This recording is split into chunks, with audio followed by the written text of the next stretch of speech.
And I suppose we all have many questions we'd like to ask you if you are willing to respond. Some might be a little bit mischievous, others not so. But I suppose while people think and while people start just trying to formulate their questions quite succinctly, there's just a few questions, obviously, that has popped into my mind as you were speaking. And one of those is that a few years ago, you were a young activist, close friend of Steve Biko, fighting for a South Africa where all people are equal. And now, unlike Biko, who did the ultimate sacrifice for that conviction, you have lived to see the fruit of liberation. And yet, it might not have been the liberation that you dreamt of as a young person. Any thoughts on that? What, for the young people gathered here, there's quite a few of them if I look around, what message would you have for them? I think people are correct when they feel disappointed and let down as a result of the way our policies are working or not working at this time. I too feel deeply disappointed, and I think to myself, you know, all that punishment and beatings and torture I received when I was younger shouldn't be in vain. We need to drive out the spirit of negativity. You hear me? It's so easy to feel negative or to feel, well, I don't care what's happening. Or why should I care? No, we shouldn't feel that way. Because we are here not by accident. We are here by the will of God. And we love this country. And we are moving toward loving and accepting one another, not based on the color of our skin or anything like that, but the fact that we are A, God's children, and B, we are children of this land. I have nowhere else to go, and I don't want to go anywhere else. Where am I going to find a Kruger National Park? You know? Give me a break. Where am I going to get a bunny chow? Where am I going to get the best sampan beans, or whatever it is? I'm being flippant about it. But you know, there is so much. We need to see it. We need to open our eyes. And then to say, hey, let's make a difference. Let's not be negative. Let's not give in to all this negativity. Let's make friends. Let's make sacrifices. And let's not leave it to the big guns, you know? Often it's the ordinary people like you and me. He's not so ordinary, he's a special guy. It's when we're involved, then things begin to happen. Start small, but do it. And then I need to say, I can't not say that because I'm a bishop, is that Jesus took just 5 loaves and he fed a multitude of people. Out of a little, he fed the multitude, the many people. And we don't always have to have the most. We can have the least. But if we use it in the service of God, and it's not just words, but if we do that, then we will begin to make a difference and witness it. Thank you, Bishop. Is there anybody that would like to ask a question to the Bishop? You can shout and I will repeat it as well.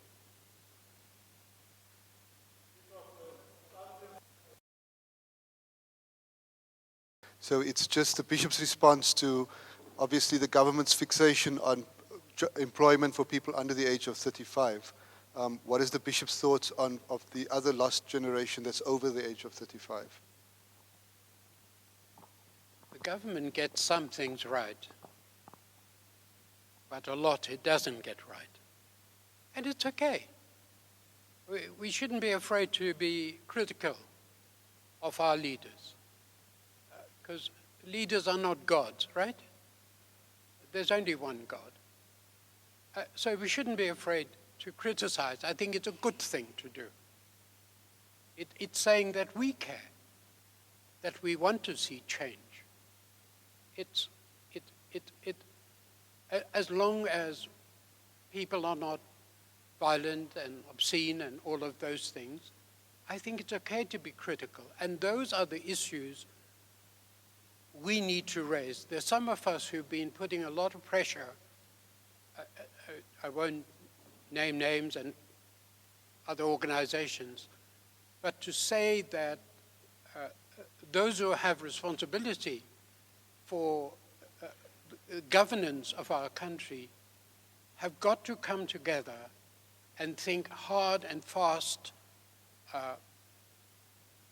about how we can make a fundamental difference. And let's not forget the youth.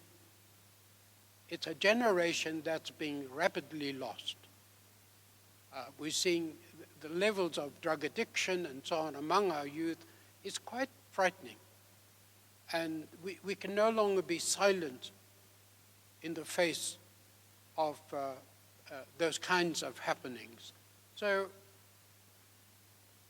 I guess I'm coming back to the point of don't give up. You know, complaining doesn't solve problems. Have you noticed? Try it at home. It doesn't work. If I complain about the food, it doesn't work. Don't tell my wife I said that. Okay. All right.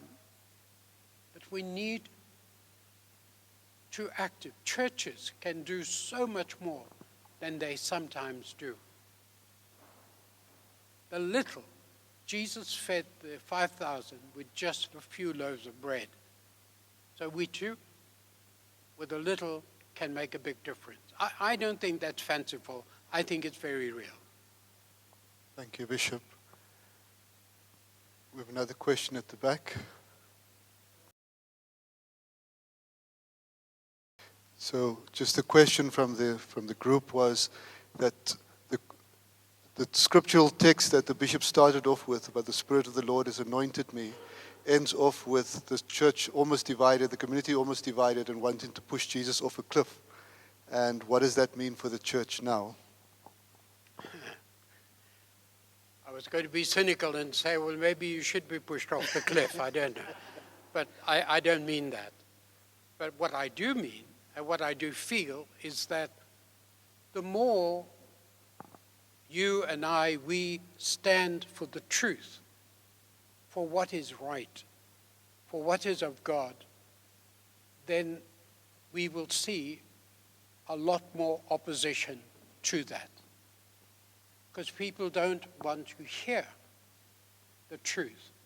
And especially if we're speaking out of the Word of God, the Scriptures, it's a challenging thing.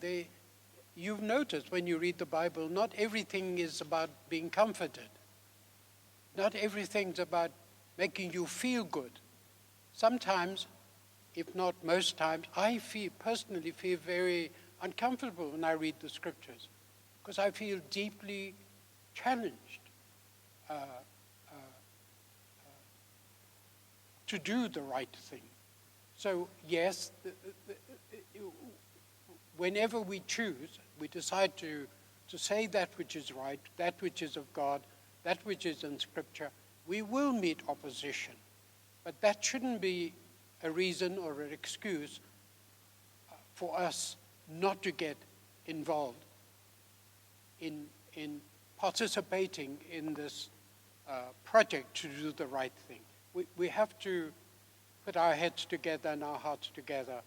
We have to stand up and we've got to speak up as long as there's no violence, insults, and so on. We don't need that in our lives because that doesn't help. But to stand and speak the truth, that's what Jesus did in the synagogue, the scripture that I read to you. He walked into the synagogue he opened to the book of the prophet Isaiah, and he read, "The Spirit of the Lord is upon me," because he preached good news to the poor. And after he read that, we read how Jesus was stoned. But he went on. It's a sacrifice we make. I hope nobody stones you or me for that matter. but you're too nice to be stoned. Nobody's going to do that. Yeah.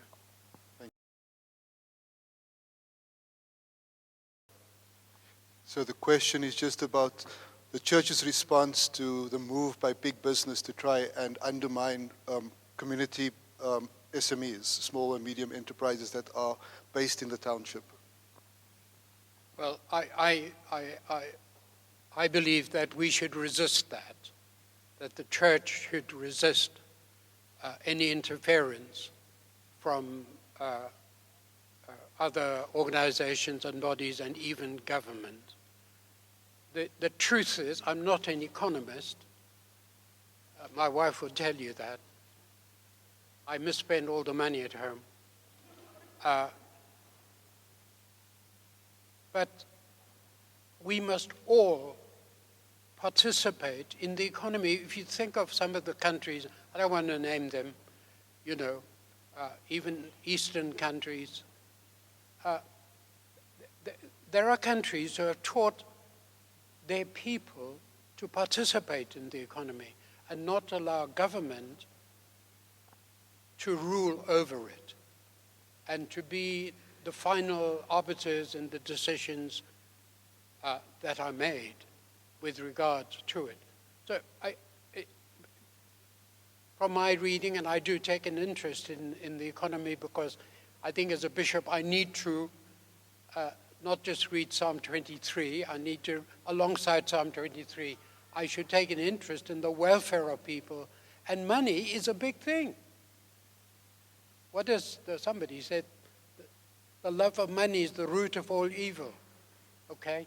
But if you're a business person here, please get together with other business people and caucus and discuss and plan. Yeah, let me just stop there. I'm getting carried away now because I think you raised such a critical issue about money. A lack of it leads to poverty. And worse still, when government steals that money, we won't even say what. Bishop, what I hear popping up from many of the questions that were posed to you is probably has resonance with the July uprising. We have the image of the Rainbow Nation where we are all bright and rosy. But 2 years ago, you were immersed in a very ugly side, the silenced side, not the silent side, the silenced side of our society, where people's anger surfaced and just the amount of work that you yourself personally had to put into those spaces, Abashlali had to put into the space, just was indicative of where our country can go. And since this is a consultation trying to bring hope and life to the city, just your thoughts around the July uprising and maybe some important lessons we can take into tomorrow when we start trying to imagine a future process of ministry to the city.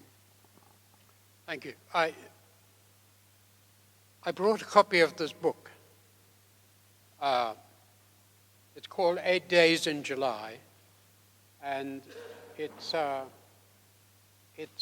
account of the violence that took place over those 8 days. I sit on a committee which see,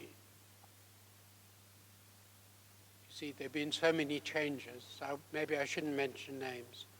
The premier chairs, and I'm the vice chair of that committee. We've sat down and talked at length about what happened, trying to analyze what had really occurred. Why did this violence occur especially in KwaZulu-Natal? I also sat on a commission which our president Ramaphosa set up, made up of with 4 judges and 4 people from KwaZulu-Natal, and I was one of the people who was chosen to reflect on what had happened, to try and move beyond our anger to saying, how can we change the situation? How can we prevent what had happened as a result of violence? And as you know, many, many people were killed. Some of these names have not gotten to the press, but it happened. And I don't think we're going to recover from what had happened anytime soon. It's a big scar in the lives of those of us who live in the great province of KwaZulu-Natal. We love that province. It's our home, it's our mother, if you like. But we are also deeply angry, and that's where it's okay to be angry. The level of anger is really deep in KwaZulu-Natal, that had happened. I learned the other day that the report from this team that the state president had set up to look into it, there were 4 judges there, 4 legal people. So I think it's going to be a good report, but I'm hoping we won't take it and put it into our library shelves. There's no point in that. We ought to talk about it. We ought to learn lessons on what had happened, because it's not as if we simply lost material things, goods were stolen and so on. People's lives were taken. I was part of a march in Inanda and Phoenix. We marched for miles and miles. And it was a tremendous witness, but I keep saying to myself, what's come out of that? Are we going to have a repeat of the situation? Are we acting on the lessons learned from that? I don't think we are, if I'm going to be really honest. But if you have an interest, I'm not getting paid for this, but if you have an interest in getting to know some of what really happened as the violence, there's this book called 8 Days in July. It's an interesting, mainly factual rendition of what has happened, with some interpretation. But I just want to say, you heard me say earlier that I was banned by the South African government years ago. I couldn't meet with more than 3 people at a time. My family wasn't allowed to visit me at home. And that was for a good few years. I didn't have the freedom to leave out this country. My kids were threatened. The one was taken away for a bit. All of those things happened. But I know that, and I'm not hiding behind this, I know that because we are children of God, God journeys with us and walks with us. And we mustn't lose hope. That's the one thing. But the second thing is, we must become a part of doing the right thing. We can't sit back and just complain. South Africans get first prize for complaining. First prize, a gold trophy, not even a silver one. But we have to say, what can we do in our churches, in our fellowship groups? What can we do to make a difference? And we can. And because you are children of God, and because you are good people, for the most part, I'm sure, okay? You can play a part. You can build relations with your neighbors. You don't have to take on the whole world or the whole country. It's too big. But we can make a difference. We can feed the one who's hungry. We can meet with, I know of friends now, after the violence in KZN, I've started to meet once a month and have dinner together. It's becoming a little bit competitive about who cooks the best curry, but that shouldn't be the point, okay? But people across the racial divide, just to meet and have a meal together.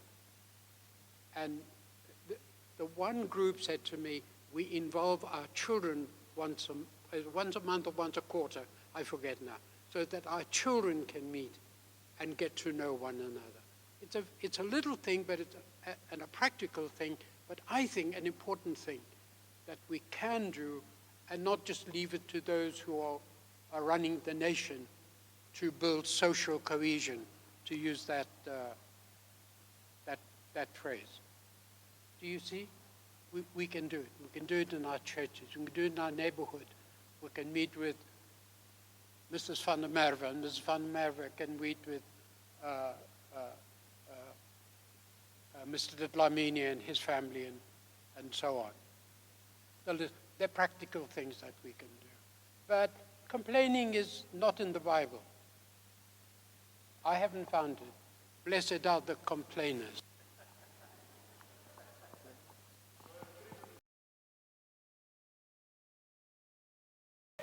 So the question to the bishop is that the cohort that he started with Biko and everybody else created such a stir in the 60s and 70s, and post-94 there seems to be a silence, and the movement is almost being hijacked. And so how do we continue to gain control of the black consciousness identity in the post-apartheid era? I think that's a very good question, and it's a question that I ponder on myself, because there's something fundamentally wrong, that people who were so involved in the quest for peace and justice and reconciliation have suddenly just gone silent. I can't argue with you. I think you're right. But I can't say too much about this. I do know, though, that there is a movement in this country. It's beyond the big cities of Gauteng and Durban and so on and so forth. I'm not sure if Cape Town's a big city. I think it is, yeah, okay. There are discussions around what you're saying. And some very key people you've mentioned some of those names. Sadly, we no longer have a Biko, and so on and so forth. But I think because people have become disenchanted, have become unhappy with the status quo, with what's going on in the country at the moment, they are being pushed into saying, but what are we doing about it? I mean, you use the word your cohorts. Yeah, it's true. Have we made it financially that we're no longer interested in what's going on? I think it's a real challenge. If I could get and I'm very careful when I ask with these things, I don't want your bank account number, but if you let me have your details, I'd like to drop you a note about a few things that are being initiated. May I do that? What? Ubani. Oh, okay. Gabo. Okay.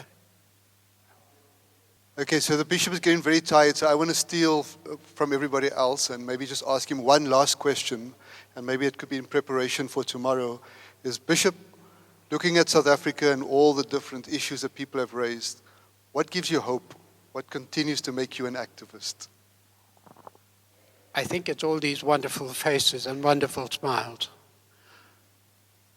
No, I think what gives me hope is that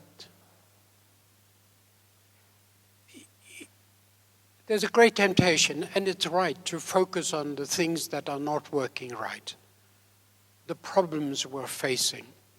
But we're never going to live in a country or in a world where we are, I'm stating the obvious, we're going to be trouble-free. There'll always be issues. I think that's how human beings survive. They like issues. They want to deal with challenges and so on. However, I think we should approach some things in a more organized way. I've been saying that for a long time. Because there are very many people in our country, and some of you, if not all of you, are seated here. You have this heart for peace. You have this heart for healing. You have this heart for Jesus, for reconciliation, not just for yourself, but for your children and their children, and so on.